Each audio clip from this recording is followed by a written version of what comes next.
ప్రాధాన్యత ఎలా ఉంటుంది ప్రపంచంలో, సమాజంలో? చరిత్రలో స్త్రీల యొక్క ప్రాధాన్యత ఏమైంది? చదువుకున్నారా స్త్రీలు? బయటికి వెళ్ళి పనులు చేసేవారా?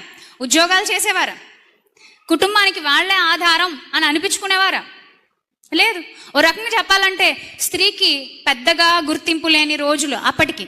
అసలు ఏంటండి, అసలు గుర్తింపే లేని రోజులు, పెద్దగా అనడం కూడా తక్కువేమో. నేను స్త్రీని అణిచివేస్తున్నటువంటి కాలం, స్త్రీకి సమస్యలు ఎదురవుతున్నటువంటి కాలం. అలాంటి పరిస్థితుల్లో స్త్రీ ఎమోషనల్గా ఆ బరువెక్కిపోకుండా పురుషులకి ఇస్తున్నటువంటి ఒక విలువైన ఆజ్ఞ అందామో, జాగ్రత్త అందామో, హెచ్చరిక అందామో, పురుషులతో అంటున్నాడు, నాయనలారా మీ భార్యలతో జాగ్రత్తగా కాపురం చేయండి అయ్యా, నోరుంది కదా అని చెప్పేసి అనేకండి, వదిలేయకండి. మీ భార్యలు చాలా సున్నితమైన వారు, బలహీనమైన వారు అనే కంటే సున్నితమైన వారు అనే వర్డ్ చాలా విలువైంది. ఇక్కడ బలహీనమైనది అని బైబిల్లో ఎందుకు రాయబడిందంటే, స్త్రీ మానసికంగా కొన్ని బరువులు మోయాల్సిన పరిస్థితి. ఆ కాలానికి, ఆ చరిత్రకి అర్థమయ్యేట్లుగా మనందరికి అర్థం కావడానికి దేవుడు అలా రాశాడు.